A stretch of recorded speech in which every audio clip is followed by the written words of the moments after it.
बिहार को देश और विदेशों में कई कारणों से जाना जाता है, जिसमें एक प्रमुख कारण लीची का बेहतरीन उत्पादन के लिए भी है।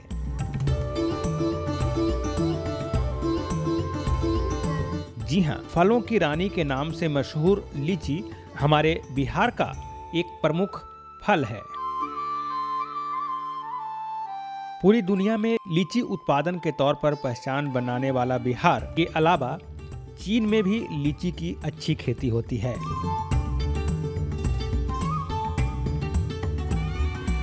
चीन में 40,000 हेक्टेयर भूभाग पर लीची की खेती होती है, जबकि हमारे भारत में सिर्फ 12,000 हेक्टेयर जमीन पर ही लीची की खेती की जाती है।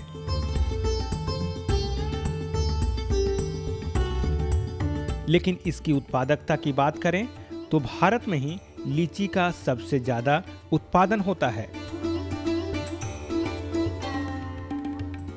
अगर बिहार की बात करें तो भारत में सबसे ज्यादा लीची का उत्पादन बिहार में ही होता है। जानकारों के मुताबिक लगभग 70 से 75% उत्पादन सिर्फ बिहार में होता है। यहाँ पर गौर करने वाली बात तो यह है कि बिहार के कुल उत्पादकता का 70 से 75% भाग सिर्फ उत्तरी बिहार में ही होता है, जैसे मुजफ्फरपुर, वैशाली, चंपारण और समस्तीपुर। लीची हमारे बिहार का फलों में से मुख्य फसल है और हम कहें तो पूरे वर्ल्ड में जितने लीची का उत्पादन हमारे देश में होता है उतना कहीं और नहीं होता है। जबकि चाइना में लगभग 40,000 हेक्टेयर में लीची की खेती होती है। थाईलैंड में लगभग 15,000 हेक्टेयर में लीची की खेती होती है। हमारे बिहार में, या हम कहें कि पहले हमारे भारत में केवल 12,000 हेक्टेयर में लीची की खेती होती है।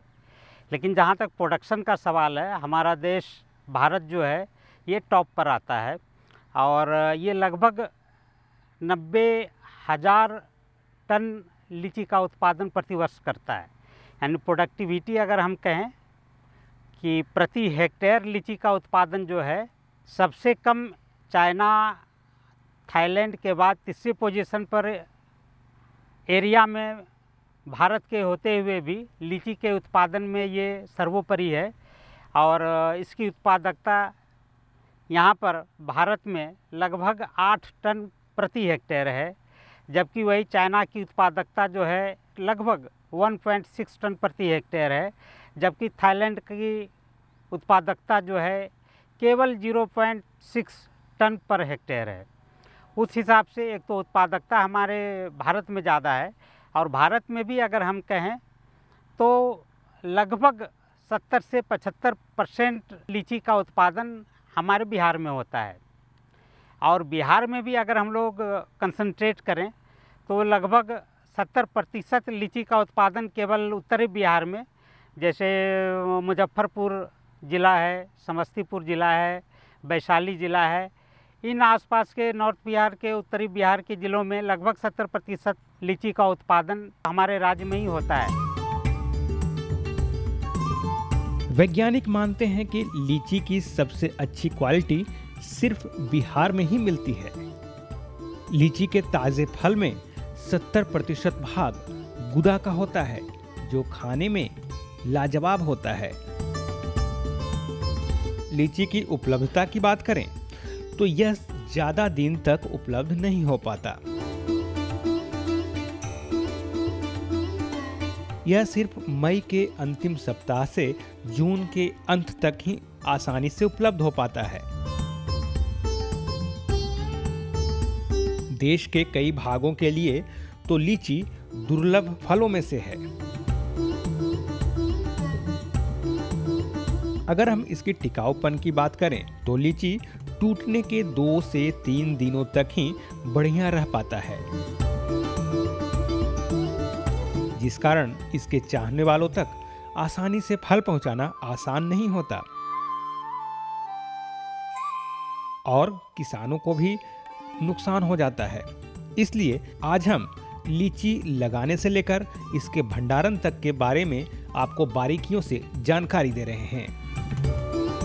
हमारे राज्य की लीची एक ऐसी फसल है जिसपे कि हमारी डोमिनेंसी है और इसका एक्सपोर्ट वगैरह जो या जितनी अच्छी क्वालिटी हमारे बिहार में इसकी हो सकती है उतनी कहीं और नहीं है।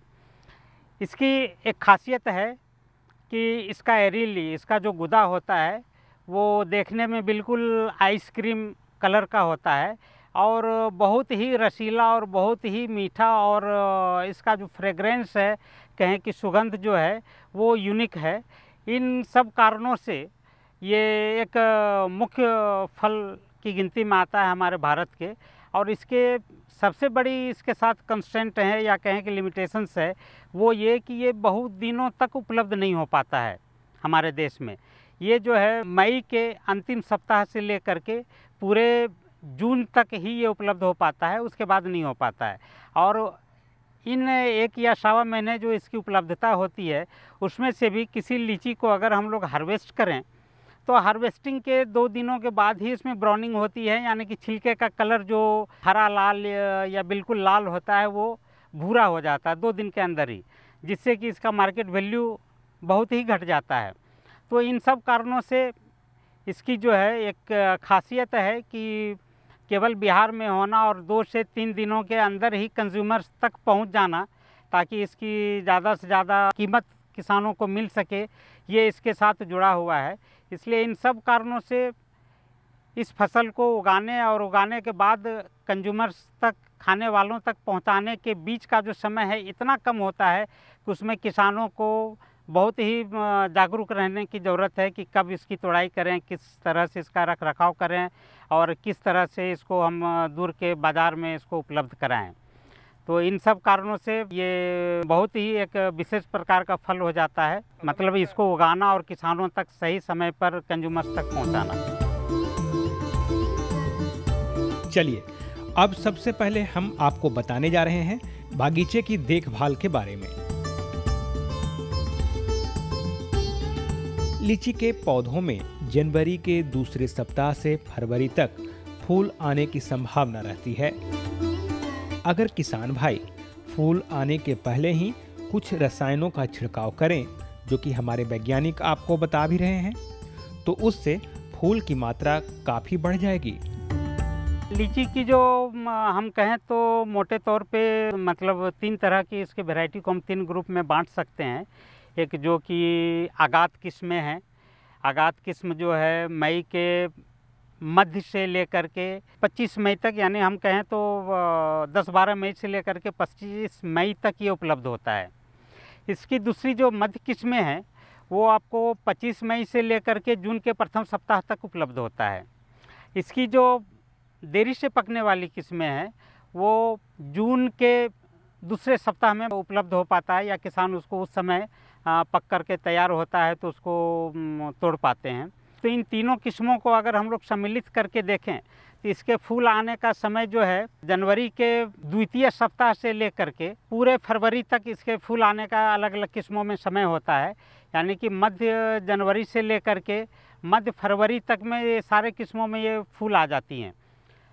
तो इसमें से कुछ किस्में, एक आध किस्म जिसकी हम चर्चा करना चाहेंगे कि चाइना वगैरह है, जो कि एक साल अगर फलन आया तो दूसरे साल इसमें फलन नहीं आएगा, या फिर आएगा भी तो बहुत कम आएगा। बाकी सारे किस्में जो है वो प्रतिवर्ष फलने वाली हैं। इसलिए किसान प्रतिवर्ष फूल आने का जो समय है सेकेंड वीक ऑफ जनवरी, यानी दूसरा पखवाड़ा जो जनवरी का है, उससे पहले ही अगर किसान भाई कुछ केमिकल्स का स्प्रे, एक तो पौधा नियामक, वृद्धि नियामक रसायन है जिसका कि हम लोग नेफ्थेलिक एसिटिक एसिड कहते हैं, इसका अगर हम लोग 500 ppm 500 ppm मतलब 1000 लीटर में मात्र इसका 50 मिलीलीटर घोल करके फूल आने से पहले अगर हम लोग इसका छिड़काव पेड़ पर करें तो इससे ये देखा गया है कि फूल बहुत अच्छी मात्रा में पेड़ों पर आता है। किसान भाइयों, जाना आपने कि ज़्यादा से ज़्यादा फूल आए, इसके लिए आप कौन से रसायन का प्रयोग करें। अब हम बात करते हैं कि जब फूल आने के बाद उससे छोटे छोटे दाने दिखाई देने लगे तो उस समय से लेकर फल को पूरे परिपक्व हो जाने तक आप इसकी उचित देखभाल कैसे करें। वैज्ञानिक बताते हैं कि इस दौरान सिंचाई की व्यवस्था बेहतरीन रखें, क्योंकि सिंचाई की कमी से फल के आकार में कमी आ जाएगी और इससे गुणवत्ता भी प्रभावित होगी। साथ ही साथ सूर्य की गर्मी के कारण फल फटने भी लगेगा। इसलिए ये ज़रूरी हो जाता है कि बेहतरीन और गुणवत्ता युक्त लीची के उत्पादन के लिए सिंचाई करते रहें। कब करें सिंचाई और कैसे करें सिंचाई, आइए जानते हैं। इस फल में एक खासियत है कि फूल आने के बाद जैसे ही आपके मसूर के दाने के बराबर भी फल लग जाएं, तो उस समय से लेकर के फल के मैच्योरिटी तक इसमें सिंचाई का बहुत ही अच्छा प्रबंधन करना पड़ता है। अगर इस बीच में हम लोग सिंचाई में अगर कमी कर दें तो फल की साइज भी कम हो जाएगी और जो बिल्कुल गर्मी में पकने वाली ये सब फलें हैं उस समय जो है इसके ऊपर सन बर्निंग, यानी कि कहें कि फल का वो हिस्सा जो सूरज की रोशनी को फेस करता है, सूरज की रोशनी जहाँ पर पड़ता है वहाँ पर स्किन जो है भूरा हो जाता है, जिससे कि बाद में इसी जगह पर से फल को फटने की भी संभावना होती है। इसलिए किसान सबसे पहले तो ये करें कि फूल आने से पहले नेप्थेलिक एसिटिक एसिड का 500 ppm का छिड़काव पेड़ पर कर दें, इससे फूल ज़्यादा आएंगे। और फूल आने के बाद जब दाने लगने शुरू हो जाएं तो उस समय से सिंचाई का प्रबंधन करें। सिंचाई देने के लिए एक बात ये ध्यान में रखें कि गर्मियों के सीज़न में हम लोग हर एक सप्ताह सिंचाई दें, हर एक सप्ताह सिंचाई दें और सिंचाई की जो मात्रा हम रखें 2 से 2.5 सेंटीमीटर। अगर हम लोग ड्रिप सिंचाई विधि से अगर सिंचाई करते हैं तो हम लोग 2 दिन के बाद तीसरे दिन, हर तीसरे दिन हम लोग सिंचाई करें, क्योंकि ड्रिप इरिगेशन में ऐसा होता है कि सिंचाई जल का उपयोग हम लोग कम करते हैं, लेकिन थोड़े थोड़े अंतराल पर हम लोग सिंचाई देते हैं। इसलिए हम कहते हैं आप सप्ताह में 2 बार, पहली बार अगर आप फील्ड में ऐसे ही पानी खड़ा करते हैं तो 2-2.5 सेंटीमीटर कीजिए, लेकिन सप्ताह में 1 बार। लेकिन अगर ड्रिप इरिगेशन से सिंचाई करें तो 2 दिन के अंतराल के बाद हर तीसरे दिन गर्मियों में आप सिंचाई करें, तब तक जब तक कि फल परिपक्व ना हो जाए। और अगर हम इसको पूरी तरह से इसके वृद्धि, फल की वृद्धि को बांटें तो ये 2 हिस्सों में बांटा जा सकता है। प्रथम हिस्सा वो है जिसमें कि फल की लंबाई बढ़ती है। फल की लंबाई बढ़ने का कारण होता है उसके बीज में वृद्धि। ये बीज में वृद्धि जो है मार्च अप्रैल के प्रथम सप्ताह तक देखा जाता है। उस समय में पानी की कमी बिल्कुल नहीं होनी चाहिए। और उसके बाद जो है सेकेंड होता है, दूसरा स्टेज शुरू होता है फलों की वृद्धि का, जिसमें कि बीज में बढ़ोतरी थोड़ी बहुत होती है, लेकिन इसके गुदे में बढ़ोतरी होती है अप्रैल के प्रथम सप्ताह के बाद से। तो इस समय जब गुदा पूरी तरह से फैलना शुरू करता है तो उस समय निश्चित रूप से अगर वर्षा नहीं हो रही हो तो किसानों को चाहिए कि इसके सिंचाई का प्रबंधन अच्छा करें।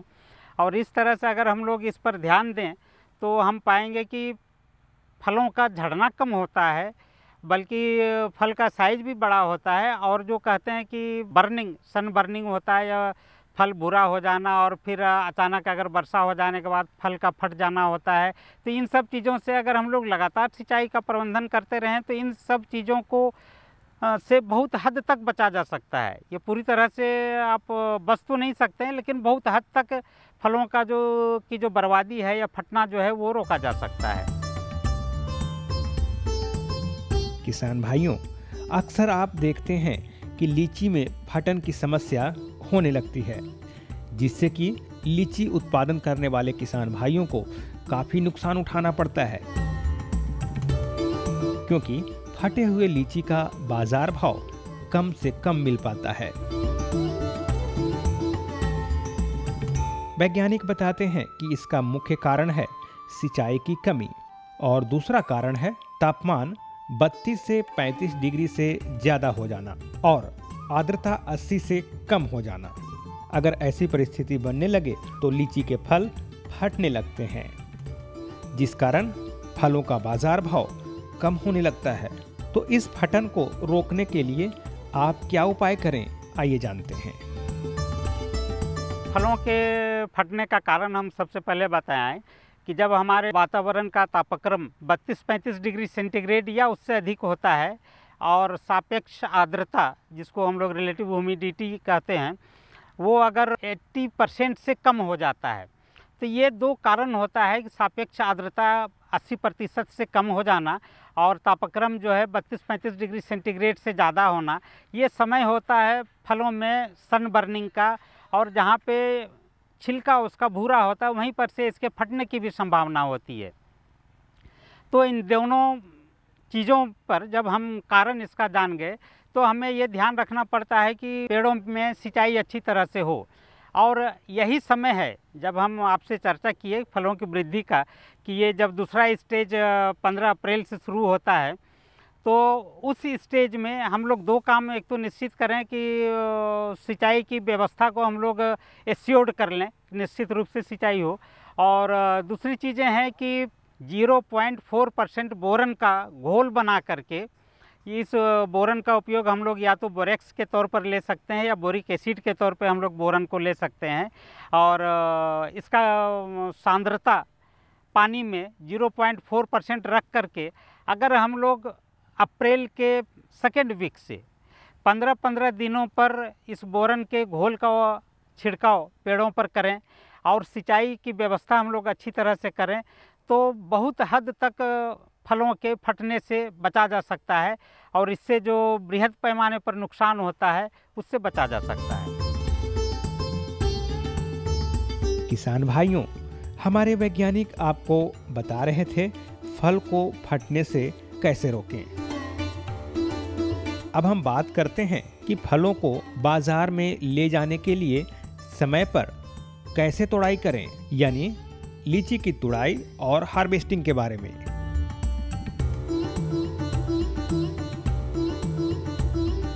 किसान भाइयों, आप जानते हैं कि लीची के अलग अलग किस्मों के अलग अलग रंग होते हैं, इसलिए इन किस्मों को पकने का क्या पहचान है, उसका रंग कैसा होता है, इसके बारे में जानिए।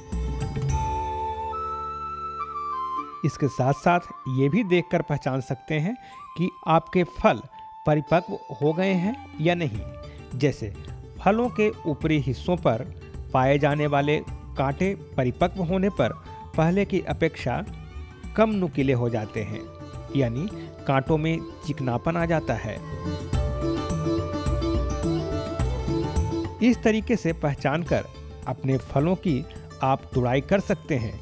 लीची तोड़ते वक्त एक बात का ध्यान रखें कि लीची में कम से कम आधे इंच का डंठल लगा हो। फलों की तुड़ाई ठंडे वातावरण में किया जाए तो बेहतर है, इसलिए वैज्ञानिक बताते हैं कि उचित समय सुबह 4 बजे से 8 बजे तक है। लीची एक ऐसा फल है जो कि पेड़ों पर ही पकता है। पेड़ों पर ही इसके पकने को जानने का दो उपाय है जिसको कि किसान भाई देख करके समझ सकते हैं। सबसे पहला चीज़ कि जिस वैरायटी को आप लगा रहे हैं उसकी एक अपना कलर होता है, और जैसे ही वो कलर उसमें आ जाए, कहने का मतलब कोई जो है क्रीमिश रेड होकर के पकता है, कोई जैसे शाही वगैरह की बात करें तो वो बिल्कुल लाल होकर के पकता है। तो इसके पकने को या मैच्योरिटी को जानने का दो उपाय है। एक तो इसके कलर को जान करके, दूसरा उसके ऊपर जो कांटे होते हैं वो शुरू की अवस्था में जब अपरिपक्व होता है फल तब ये नुकीला कांटा होता है, लेकिन जब फल पूरी तरह से परिपक्व हो जाता है तो ये कांटा जो है कम नुकीला हो जाता है, यानी कि ये चौड़ा हो जाता है और नुकीलापन इसका कम हो जाता है। कहने का मतलब उसमें चिकनाहट आ जाती है उसके कांटों में। तो इसके कलर को देख करके और कांटों के चिकनापन को देख करके हम ये समझ सकते हैं कि फल अब पूरी तरह से परिपक्व हो गया है।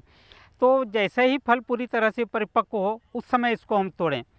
और तोड़ने के लिए ये ज़रूरी नहीं है कि हम उसको डंठल के ही गुच्छों में ही तोड़ें। तोड़ने के लिए हम लोग पेड़ पर से उसको गुच्छों में तोड़ सकते हैं, लेकिन इसको पैकिंग से पहले ये ध्यान रखें लीची के हर एक फल में आधे इंच का डंठल लगा होना चाहिए। वहीं से हम लोग इसको काट करके ही तब हम लोग फलों की पैकिंग करें।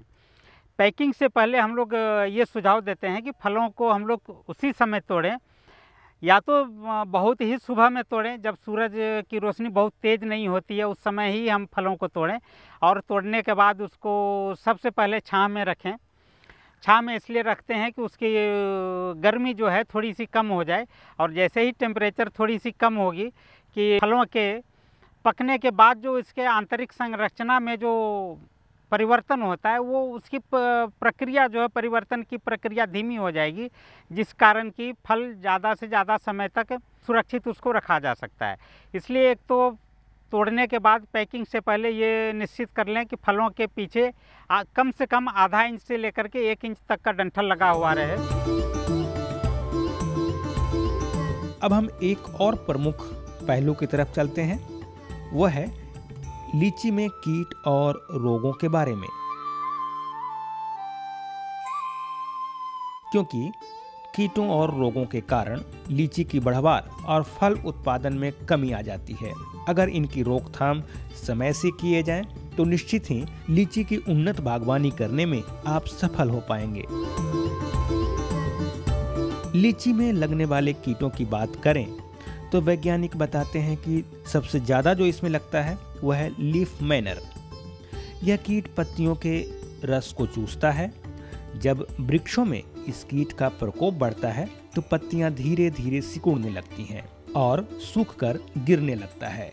इसके बाद जिस कीट का नंबर आता है वह है लीची माइट। इस सूक्ष्म जीव द्वारा रस चूसने पर पत्तियां सिकुड़ जाती हैं और उनकी निचली सतह पर भूरा मखमली गद्दा बन जाता है।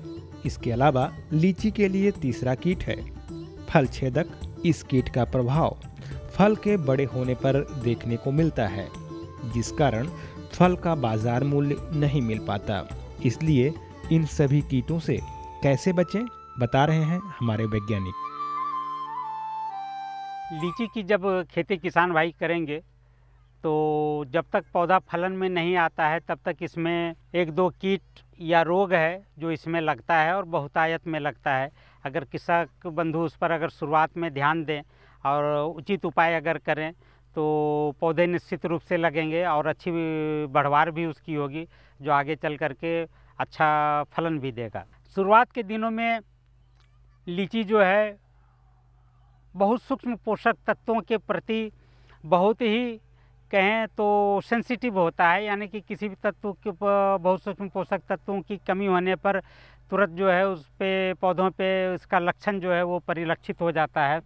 उसमें एक लक्षण है जो कि पौधे के पत्तियों का जो है वो सिकुड़ना है। एक लीफ माइनर कीट होता है जो कि पत्तियों से रस चूसती हैं और उसके कारण रस के चूसने से पत्तियां जो है ऊपर की ओर गोल होकर के मुड़ जाती हैं और बाद के दिनों में पत्तियां किनारे से सूखना शुरू होती है और वो कुड़कुड़ापन पत्तियों में आ जाता है और पत्तियां सूख करके गिर जाती हैं।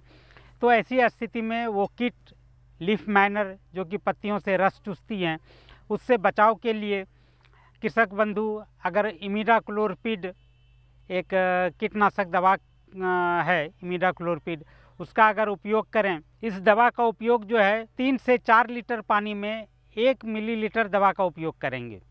इसको कृषक बंधु ध्यान देंगे। 3 से 4 लीटर पानी में केवल 1 मिलीलीटर दवा का इमिडाक्लोपीड दवा का उपयोग करेंगे और इसके जब हम लोग घोल तैयार कर लें तो पत्तियों में इस तरह से छिड़काव करें कि पत्तियों के दोनों सतह ऊपर और नीचे दोनों तरफ वो अच्छी तरह से भीग जाए।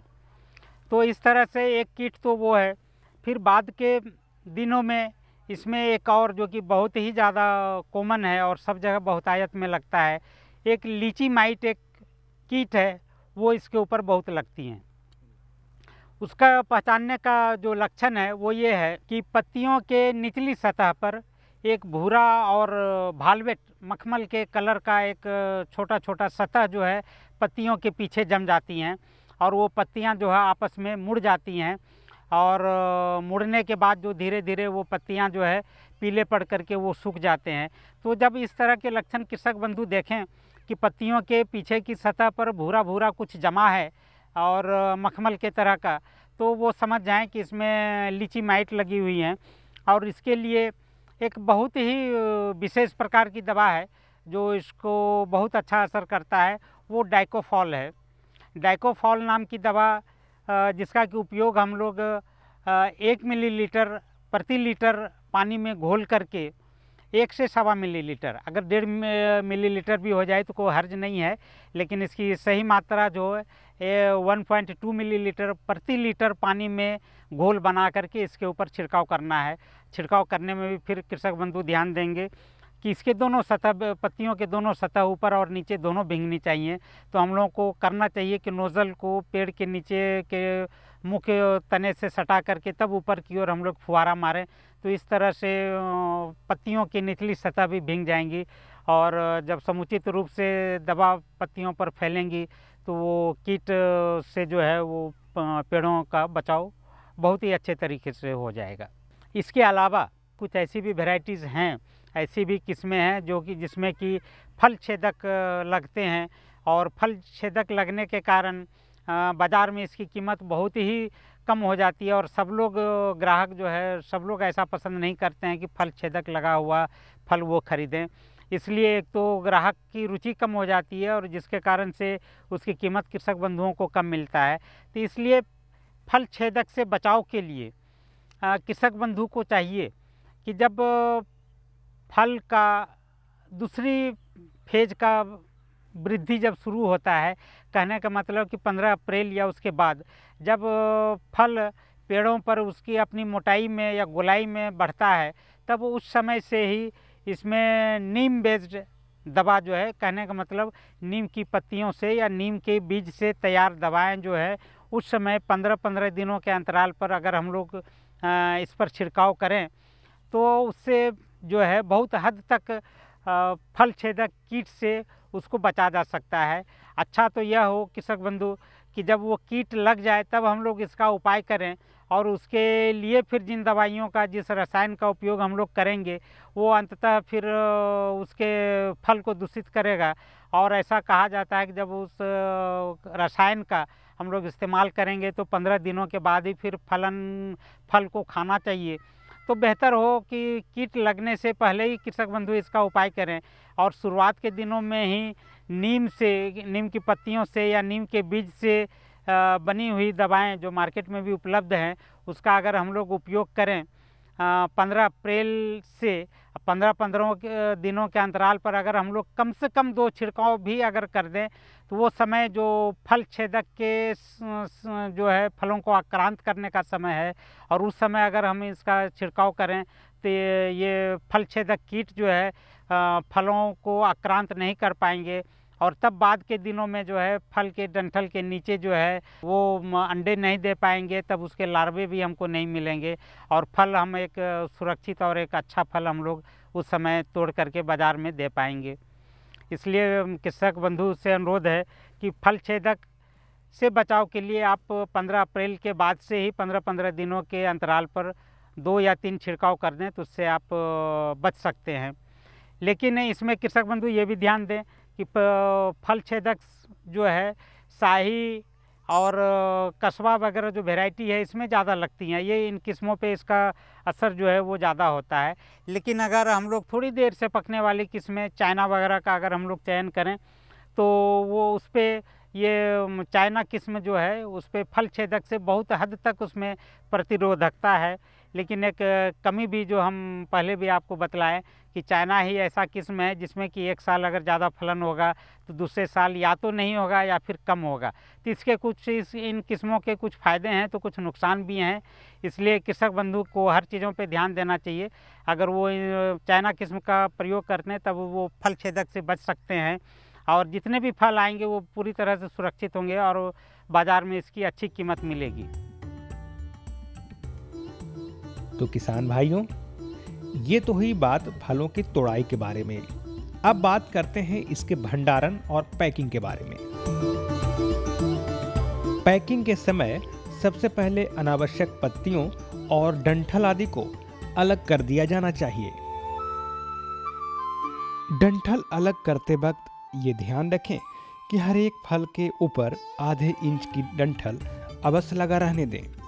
भंडारण और पैकिंग के बारे में विशेष जानकारी दे रहे हैं हमारे वैज्ञानिक। और दूसरा कि उसको जहाँ भी हम लोग पैकिंग करें तो नीचे कोई एक पैड या तो पुआल का या इनके लीची के पत्तों की एक पैड बना दें, उसके ऊपर लीची के फलों को रख करके फिर एक उसके ऊपर एक हल्का पैड बना करके तब उसको हम लोग रखें। रखने की जो जगह है वो अगर प्लास्टिक का क्रेट्स है जो कि चारों तरफ से हवादार बना हुआ रहता है, अगर वो है तो अच्छी है। नहीं तो फिर इसको हम लोग प्लास्टिक के बैग में भी, जो कि कम से कम 4-5% तक परफोरेटेड हो, मतलब कि उसके पूरे सतह पर 4-5% छिद्र बना हुआ रहे, तब इसमें हम लोग लीची के फलों को थोड़ी थोड़ी मात्रा में पैक करके इसकी पैकिंग की जा सकती है।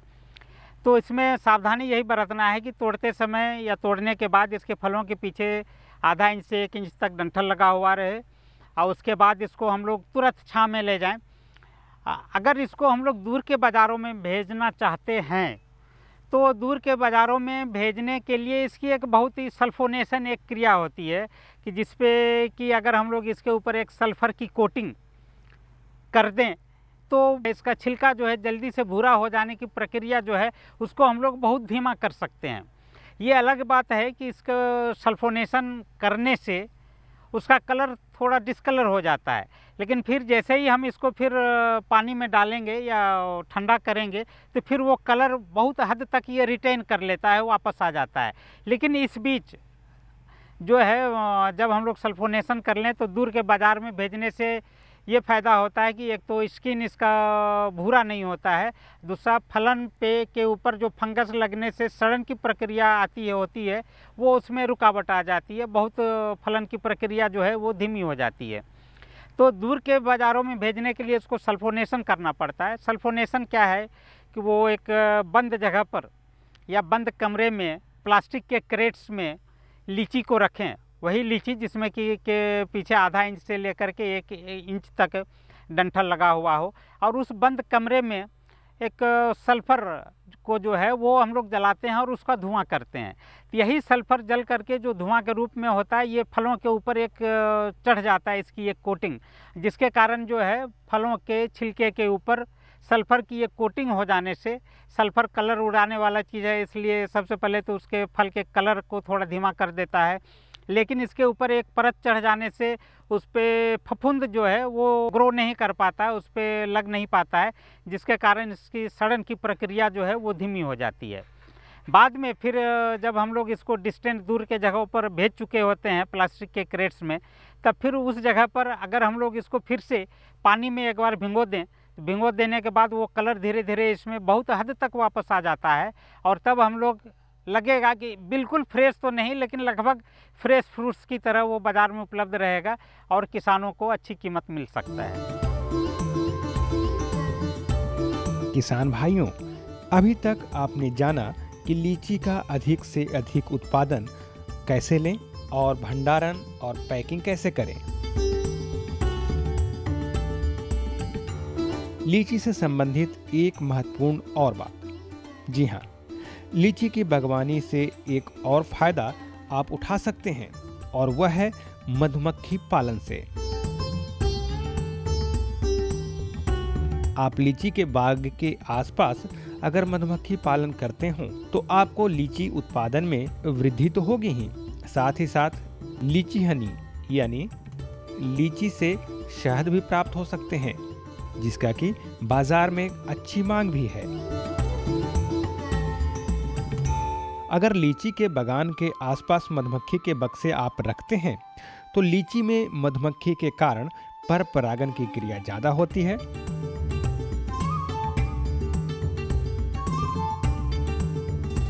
वैज्ञानिक बताते हैं कि इससे फलों की उत्पादकता में काफी वृद्धि होती है, यानी फलों की उत्पादकता में पहले की अपेक्षा 10 से 15% तक की वृद्धि हो सकती है। साथ ही साथ इसके रस से प्राप्त मधु भी आप बाजार में बेचकर ज़्यादा से ज़्यादा आमदनी उठा सकते हैं। लीची का जो फूल है इसको भी मधुमक्खियाँ बहुत पसंद करती हैं, और अगर लीची के बागानों में हम लोग जगह जगह, यानी हम कहें तो प्रति हेक्टेयर लीची के बागान में अगर हम लोग 8 से 10 लीची के बक्से अगर हम लोग रख दें तो मधुमक्खियाँ जो हैं उड़ करके लीची के फूलों से रस का संचय करती है, जो कि लीची मधु के नाम से किसानों के पास पहुंचती है और ये बहुत ही सुगंधित और अच्छा होता है।